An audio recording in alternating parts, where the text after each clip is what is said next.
চন্দ্রভানু নিজের ঘরে ঢুকে একটু বিশ্রাম করতে চাইছে, তার বউ তাকে বাইরে আটকে দিয়ে জেরা করছে।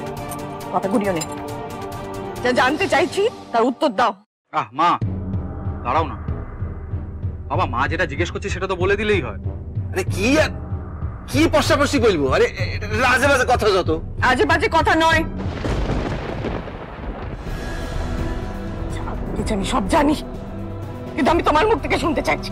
আমার মুখ থেকে কি ঘটেছে, কোথায় দয়া কোথায় কি করেছে সেটা আমি কি করে জানবো? দয়া শঙ্কর কি, আমি কি দয়ার মুরুব্বি?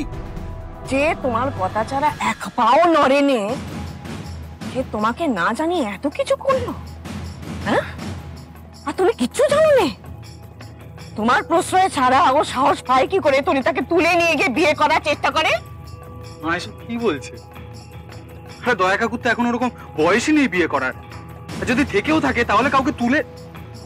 তরিতাটাকে মানে কি হচ্ছে আমি কিছু বুঝতে পারছি না। তিলকে তাল করা তোমার মায়ের স্বভাব। তোমার মা কেন এরকম করছে সেটা মারে জিজ্ঞাসা করো তুমি, আমি কি করে বলবো?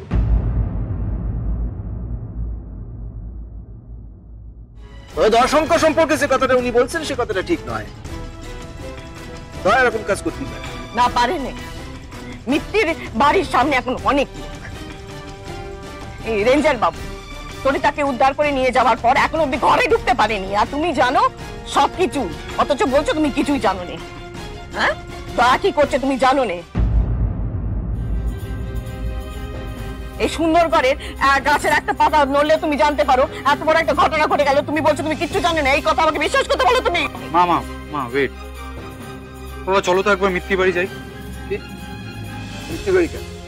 আরে দয়া কাকুর উপর এরকম অপবাদ দেওয়া হচ্ছে আর আমরা দাঁড়িয়ে দাঁড়িয়ে দেখবো, সহ্য করবো সেটা? না, কারো যাওয়া দরকার নেই। কোথাও দরকার নেই? না, দরকার নেই। আমি বলেছি যখন তখন প্রয়োজন নেই, এমন কিছু ঘটনা ঘটে না। শুতে যাবো, বাকি সবাই শুতে যাবো।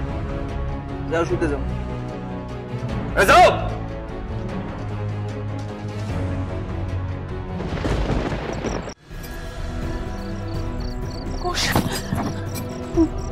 শোনো ঠাকুরপো, এই মিত্তির বাড়িতে না তুমি একা থাকো না, এখানে আরো লোক আছেন, তাই সবসময় তুমি যা বলবে আমাদের মানতে হবে সেটা ভেবো না।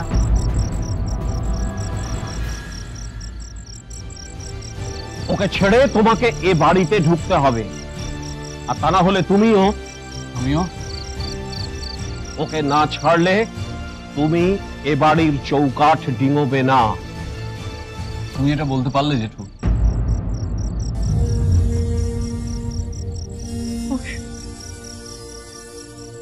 আমি তোমার সামনে হাত জোড় করছি,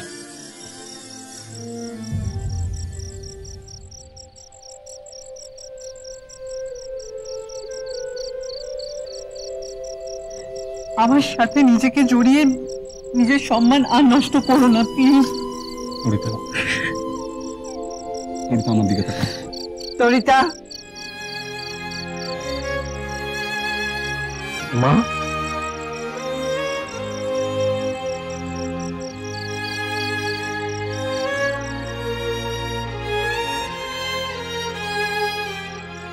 এই যে আমার সাহসী মেয়ে।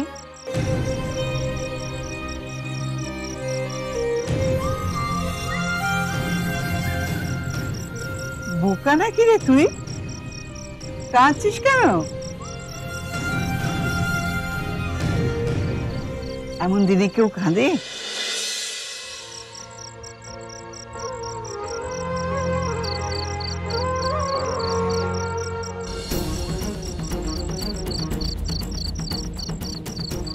এত সাহসী মেয়ে, এমন ধাতু দিয়ে গড়া, আর এই কিনা চোখের জল ফেলছে। মোচ, চোখের জল মোচ বলছি। এমন দিনে কাঁদলে অমঙ্গল হয়। পরমা, কাকে কি বলছো তুমি? এই মেয়েটা পিঙ্কি, জন্মের সময় তোমার মুখে তো মধু পড়েছিল। মেয়েটা নয়, এবাড়ির বউ।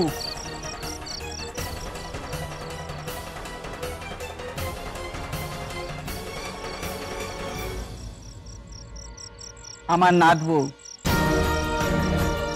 তরিতা কুশের স্ত্রী। এ নিয়ে কোনো আলোচনা থাকতে পারে না। বড়মা তুমি কিছু জানো না, কি বলছো বলো তো? এই মেয়েটা জোর করে ঠাকুরপোকে বিয়ে করেছে।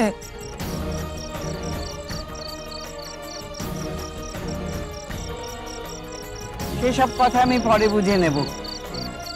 আমি শুধু আজ থেকে জানি তরিতা আজ থেকে মিত্তির বাড়ির বউ। আমার কুশ ওকে সেই সম্মানই দিয়েছে। মা কি ভুলভাল কথা বকছো মা?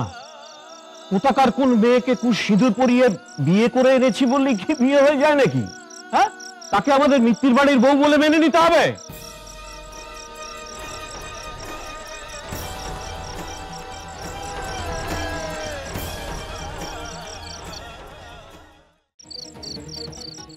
আজ থেকে ওই মিত্তির বাড়ির নাতবু।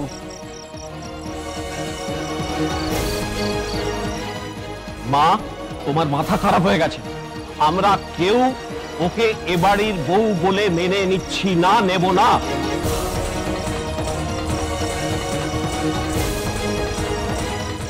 বড়মা, আমরা কিন্তু কেউ দেখিনি বিয়েটা আদৌ হয়েছে কিনা।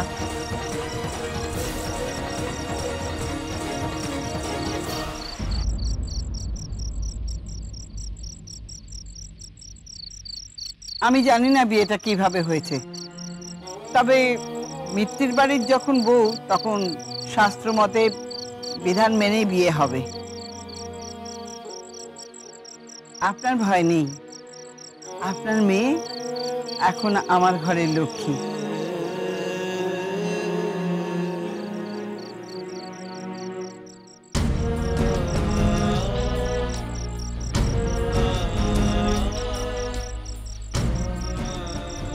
আমার নাতি ওকে হাত ধরে সিঁদুর পরিয়ে নিজের সহধর্মিণী করেছে।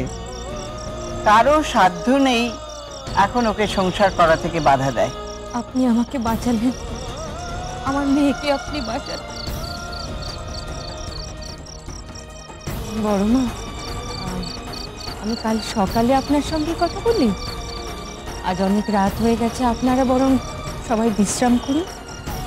আর আপনি যদি অনুমতি করেন আমার মেয়েটাকে আজ বাড়ি নিয়ে যাই।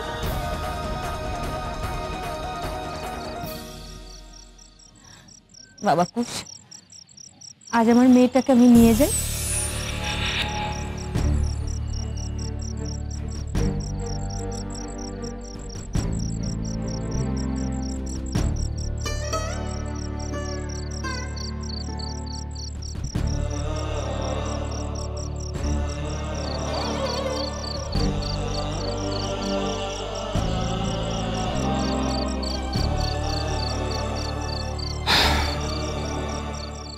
তবে একটাই কাজ বাকি থেকে গেল তরিতা,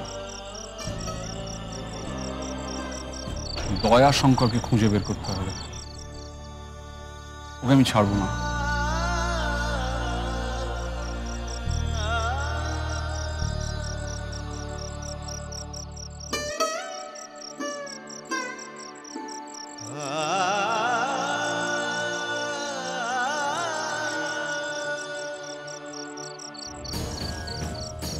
আয় মা, চল।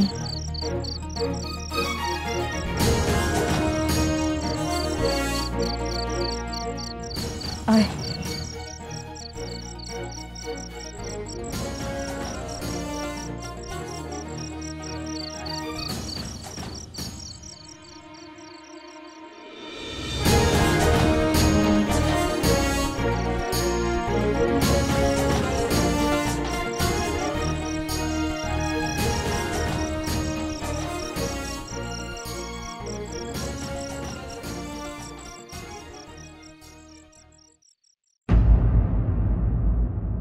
হ্যালো হ্যালো তরিতা, তুমি ভূমিকন্যাদের আশ্রমে আসতে বলো এক্ষুনি, এক্ষুনি। কি হয়েছে নাকি? আমি তোমাকে যেটা বলছি সেটা তুমি তাড়াতাড়ি করো। আমি ঠিক আছি। তুমি এরকম হাঁপাচ্ছ কেন? কোথায় আছো তুমি? হ্যালো কুশ, হ্যালো।